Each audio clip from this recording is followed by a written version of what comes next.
সুপ্রভিয়াস আসসালামু আলাইকুম। রিধা মিডিয়ার পক্ষ থেকে আপনাদের সবাইকে স্বাগতম এবং এখন এটি অতি গুরুত্বপূর্ণ নিউজ নিয়ে আপনার সামনে হাজির হয়েছে, আর সেটা হচ্ছে ইমিগ্রেশন।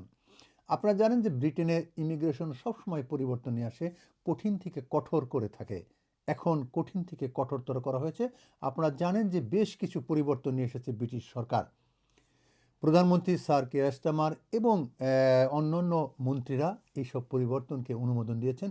সেই সব পরিবর্তনগুলির মধ্যে অন্যতম হচ্ছে যারা 5 বছর পর এখানে স্থায়ী হতে পারতেন, আইএলআর পেতে পারতেন, তাদের এখন 10 বছর সময় লাগবে। অর্থাৎ তারা অপেক্ষা করতে হবে 10 বছর। সেই সাথে যারা স্টুডেন্ট হিসাবে কিংবা স্কিল ওয়ার্কার হিসাবে এদেশে আসবেন, তাদের ইংলিশ টেস্ট এখন অনেক কঠিন করা হয়েছে। সুপ্রভিয়ার্স, এইসব কঠিন করার ফলে, এইসব কঠিন নিয়মের ফলে, এইসব পরিবর্তনের ফলে অনেকের ভাগ্যের বিড়ম্বনা ঘটবে। সুপ্রভিয়ার্স, কী সব বিড়ম্বনা শুনবো আইনজীবী এবং ভুক্তভোগীর কাছ থেকেই। 10 বছরের যে ক্রাইটেরিয়াটা সেটা হলো স্কিল ওয়ার্কারে যারা আসবে তাদের যে রুলটা, কারেন্ট রুলটা হলো 5 ইয়ার্স পরে indefinite leave to remain in the UK হবে। বাট সেটা যখন লটা পাস হবে, কারণ এটা হোয়াইট পেপার, আমাদের বুঝতে হবে এটা হোয়াইট পেপার। গতকালকে prime minister Keir Starmer announce করছেন এই white paper to would be become a law. যখন ল হবে, এবং সেটা অক্টোবরে হইতে পারে, নেক্সট ইয়ার এপ্রিলে হইতে পারে, কারণ টাইম লাইন আছে, যেদিন এটা অ্যাক্টেড এজ এ ল হবে সেদিন থেকে 10 ইয়ার্স রুটে যারাই আসবেন স্কিল ওয়ার্কারে তারা 10 বছর পরে ইনডিফিনিট পাবেন। কিন্তু কোয়েশন থেকে যে যারা অলরেডি চলে আসছেন তারাও কি 10 বছর রুটে পড়বে কি না। সাধারণত আমাদের এক্সপিরিয়েন্স বলে যে যারা যে রুটে আসছেন, জেনে আসছেন, ওইটাই থাকে। যদি গভর্নমেন্ট এটা চেঞ্জ করে, অবশ্যই এটা চ্যালেঞ্জ করা যাবে হাইকোর্টে, যে এটা আসলে লেজিটিমেট এক্সপেকটেশন বলতে একটা জিনিস আছে, লেগেসি কেস বলতে একটা জিনিস আছে। সুতরাং আমার মনে হয় যারা অলরেডি চলে আসছে তারা 5 ইয়ার্স পরে গভর্নমেন্ট একটা টাইম লাইন দিয়ে দিবে যে এত বছরের মধ্যে, বলতে পারে 2020-এর মধ্যে যারা অ্যাপ্লাই করবে সবাই ইনডিফিনিট পাবে। তাই বলে এটা ইনডিফিনিট টাইম চলবে না, বলবে যে 2028 কাট অফ পয়েন্ট তারাই ইনডিফিনিট পাবে। আদারওয়াইজ এরপরে 10 বছরের রুটে সবাই চলে কেউ যদি, কারণ আপনারা জানেন ওয়ার্ক পারমিটের 2012 আগে ছিল A1 ইংলিশ, যেটা স্পিকিং অ্যান্ড লিসেনিং। তারপরে 2012 থেকে সেটা হলো B1 ইংলিশ। আনটিল টুডে যে কোনো স্কিল ওয়ার্কারের যে কোনো পজিশন আসতে গেলে B1। এবং এইটাও কিন্তু আসলে ঠিক না। একজন শেফেরও যদি B1 লাগে, একজন ম্যানেজারেরও B1, এটা ঠিক না। এটা সবসময় আমি বলে থাকি এটা ঠিক না। তারপরেও B1 ছিল, cross the board B1 English লাগতো, which is 4.5 speaking, listening, reading, writing, 4টা কম্পোনেন্টেই মিনিমাম 4.5 পেতে হবে। নতুন যে রোল আসছে সেটাতে 5.5 পেতে হবে। স্পিকিং, লিসেনিং, রিডিং, রাইটিংকে প্রত্যেকটাতে 5.5, which is B2 level English. যারা এই দেশে ইউনিভার্সিটি পড়তে আসছে, যে ইংলিশ লাগে এই ইংলিশটা লাগবে। এখন আপনি যে কোনো স্কিল ওয়ার্কারে আসেন, একজন ব্রিকলিয়ার আসতে গেলেও B2 ইংলিশ লাগবে।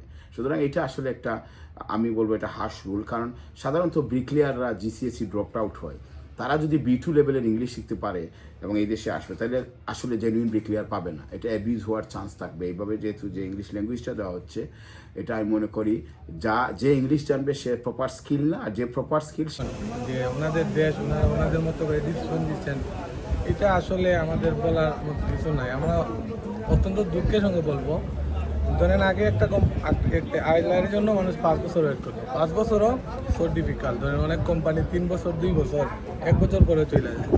আর আমার মতো যারা আছে, স্টুডেন্ট হিসেবে আসছে, ESWতে গিয়ে আমি ধরেন 2 বছরও নাই, এখন হয়তো 18 মাস হয়ে যেতে পারে।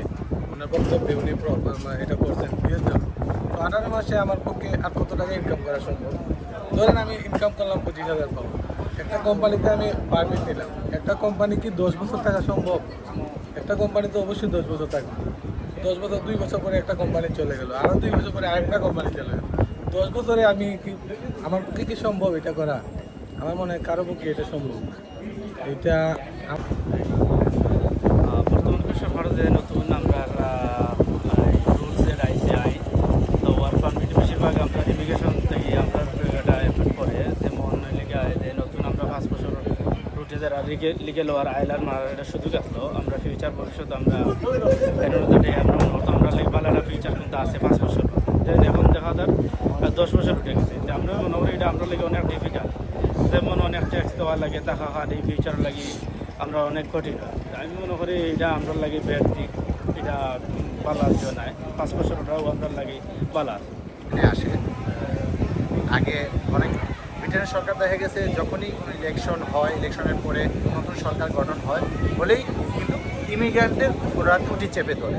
ওরা মনে করে যে এই ইমিগ্রেন্টের কারণেই হয়তো এদেরকে দমন করলে হয়তো তাদের সব সমস্যার সমাধান হয়ে যাবে, কিন্তু অনেক সমস্যা আছে এই দেশে। হাউজিংয়ের সমস্যা আছে, জবের সমস্যা আছে, NHS-এর সমস্যা আছে, মানে মেনি প্রবলেম কিন্তু আছে এই দেশে। সেইগুলো দিকে সরকার না দেখে শুধুই ইমিগ্রেন্টদেরই দমাতে তারা চেষ্টা করে। আমার মনে হয় এটা মানবাধিকার লঙ্ঘন হচ্ছে এখানে। মানে কোনো মানুষ তার যে মানবাধিকার যে অধিকারটা আছে সেটা কিন্তু এখানে লঙ্ঘিত হচ্ছে। তো আমি চাচ্ছি ইমিগ্রেন্টদেরকে ছেড়ে অন্যদিকে ফোকাস করুক এই দেশের গভর্নমেন্ট। এমনিতেই কিন্তু ইমিগ্রেন্টরা হতাশার মধ্যে আছে। আগে 5 বছরে ওরা হয়তো লিগেল হতে পারতো, আইলারে যাইতে করতে পারতো, কিন্তু এখন এটা 10 বছর, ওদের হতাশাটা বাড়ছে। আর অনেক প্রবলেম আছে, সব কিছু কিন্তু আমি বলছি না, কিন্তু আমার মনে হয় ইমিগ্রেন্টদের কাছ থেকে এই দৃষ্টি সরিয়ে অন্যদিকে সরকারকে দৃষ্টি দেওয়ার জন্য আহ্বান জানাচ্ছি।